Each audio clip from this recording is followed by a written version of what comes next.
let's move on to our next tool, which is again something from our shape tool called ellipse tool, which allows me to be able to create shapes just like that. It's a circle, or you can go with ellipse. When you see these tiny thin pink lines, it means that you reach to a perfect circle. So you can go change your shape by resizing it and try to fit it over here. But the main thing, when you, as you can see, change your shape, the strokes keep remaining the same. But let's say that I don't want that. I wanted to keep these proportions. Let's make by command copy or control copy to copy this shape, and to paste I'll press control V or command V and do it one more time, because I'm trying to imitate these three buttons over here. And let's say that I wanted to keep them stay thin. Like, let's say I want to hold them together like this, select them. When I try to reshape it by pressing shift, remember that to keep proportions stable, it almost keep being bold, right? Gets much more bolder. But I wanted to keep them stay at this much of a thin size. So to be able to do that, I go to properties and go to transform to see the additional selections. When I say click on this button, scale strokes and effects, keep it as I scaled them, like I preferred them in the beginning when I select them. And now when I try to reshape them again, now it keeps its thinness, right? It doesn't get bolder anymore. Now I can rotate it a little bit and put it into their places. Maybe a little bit more rotation might need it over here. Yeah. And now also I wanted to talk about, let's go back to the layers logic. Now we can see every single layer I put over on my design. But to be able to create some meaningful folders, I can go select all these layers which represents the, let's say, YouTube interface, and I can go object and group them. Now, as you can see, Illustrator automatically hold them, get them together into one folder, which we can say or name as a YouTube. Okay. This is grouping and arranging. I can drag it and carry it all over the place in a line that I like to give a place with. Yeah. After talking about shape tool, line tool, polygon, triangle, stroke, capping, etc., we can maybe also talk about capping. I can go draw a line, just a single line. But as you might see here, let's get much more closer and give a little bit more stroke to my line. As you can see, it's kinda, even though it's a stroke, it has a triangle shape. But let's say I need much more rounded corners. This time I don't go to selection or direct selection tool. I just go to stroke, because there is some other different options for capping for the corners, and select rounded cape to be able to change this. I can now zoom out and let you see by pressing Alt and format option. You can zoom out and see that it's kind of much more proper way to do that by changing caps. Okay, let's move on and try to imitate this shape. This time I really quickly come onto this line because I already arranged it according to this shape, press Command Copy, Command V. Remember, I can come to the corner of my shape, and when I see this tiny black icon which represents to rotate, I can go and arrange my image rotation and angle. Or if you want, you can come over here and change it by giving a specific angle and degree. But this time doing it with my hand is also okay. And if you go press shift, you'll see the Illustrator is gonna change your design according to some specific angles. Again, I keep copying and pasting and moving on to change the direction and creating some additional copies. And yeah, let's move on. And one more. Again, I'm really quickly rotating it. Yeah. And for the last one, let me show you one additional thing. I can right click on it, go to transform, and this time select reflect and ask for a vertical reflection of this image. Because it's a line, it doesn't make any sense. You can go with the horizontal one too, but and also with a 90-degree angle. But when I select copy, it's gonna create an additional copy for me by reflecting it. And when I drag it and carry it onto its place, it's gonna be all fine. Okay, since we come this far, as you may know, I can come over here. I want a circle. In this case, I can open up one, copy it by pasting it. I can create an additional one, but smaller one.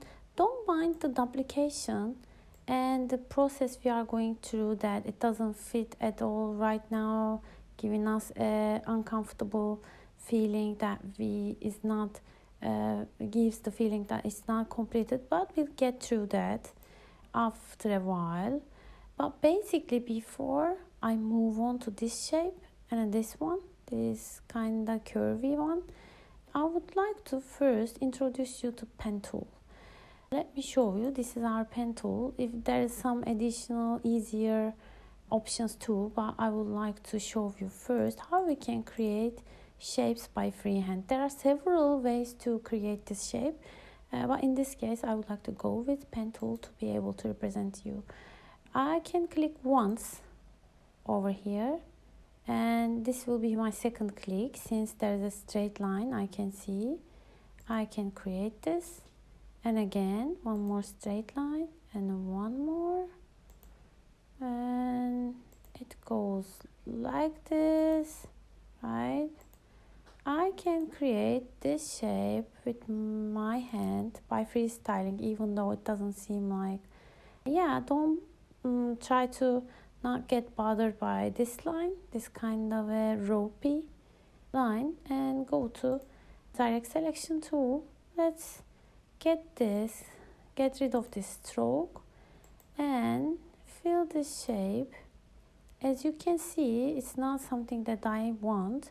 If you wanted to switch back, there is a nice tiny tool over here which changes the places of it. But this time, by clicking twice on it, I would like to go with white color. Okay, I can change to remember again the stroke level of my image. Let's keep it like that for a while. And I also can change, as you may know, by clicking the shape, get rid of the stroke and create a shape, right? And there is a secondary circle that I drew. Remember, I can do the same for that, but this time I can go the orangey color, but let's keep it purple. I can change this too, but for now, as you can see, there is a interesting shape that I can go and imitate with the help of a pen tool. I really wanted to quickly show you how pen tool repeats you, because we already get over this in the classroom. First, I would like to lock this selection. I don't want it on my way. And I go to pen tool, click once, okay? And then come over this corner. And then select a B point for me and make the curve, okay? Remember? To get rid of the leading line, I just carry my cursor on this blue dot, press Alt, but it's gonna be Option in Mac, and then come over here, create the straight line again, and from starting A point to B, by clicking, holding, dragging, I can be able to create a curve over here, okay? And then again, just moving without clicking or pressing anything, my cursor on this blue dot. By pressing Shift, I get rid of this leading line, additional leading line. I click one more time, come over here, click, and by holding and dragging it, create an additional curve too. Okay? And now I would like to send this shape to somewhere back on my list. Let's move on to our next tool, but first I would like to zoom in by pressing Option in Mac, at Mac keyboard, and Alt at Windows. It seems fine so far, even though we did it really quickly. And after this point, I think you can start to see rectangles, which is curved. This is an arc that allows you to imitate this shape. There are some circles and rectangles, rotated rectangles, right? Now shapes should start to seem to you like some break down basic images and shapes after a certain point. And one more tool left. Let me find a suitable place for that. Yeah, let's say that you would like to write down a tagline or a brand name or something. You can go to this text T icon and open up a space, or just one clicking it. With a one click, you can open up your text tool. And there is a really nice shortcut over here. You can also go and change the typeface and the font size and the type, regular, italic, bold, etc. In this case, let me write down, I'm just making up, stay foolish, stay hungry, okay? And I wanted to make it a little bit more bigger. Change the size, and then let's say I wanted to change the typeface, go with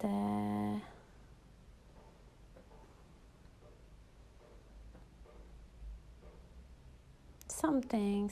I just pick something and move on, I hope.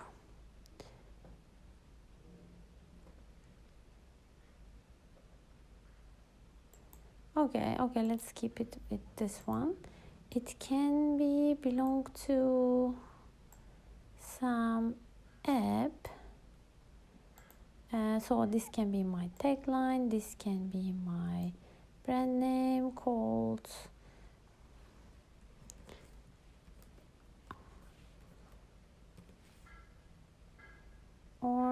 organize or something. I'm just randomly making out at this point. And even though we are new to start to talk about design principles, I would like to make this one bigger, this one a little bit smaller, because I wanted to people read this first. And yeah, as you might remember, if you select your typeface, your text, and click right, and then if you create outlines, now as you can see, it loses its text and font function and turn it. We can be able to turn them to the shapes. I can't be able to click in between them with text tool anymore and change the texts. Up until this point it behaves like just a shape. Let me show you. I can even change their edges like this, okay, because they are not function as texts anymore. This is one other thing. I'm showing you this because I would like to ask you to deliver every single piece of work which includes text in it. Please don't forget to click and select it all and turn it into an outlined shape. And this is one additional piece of information from our first course.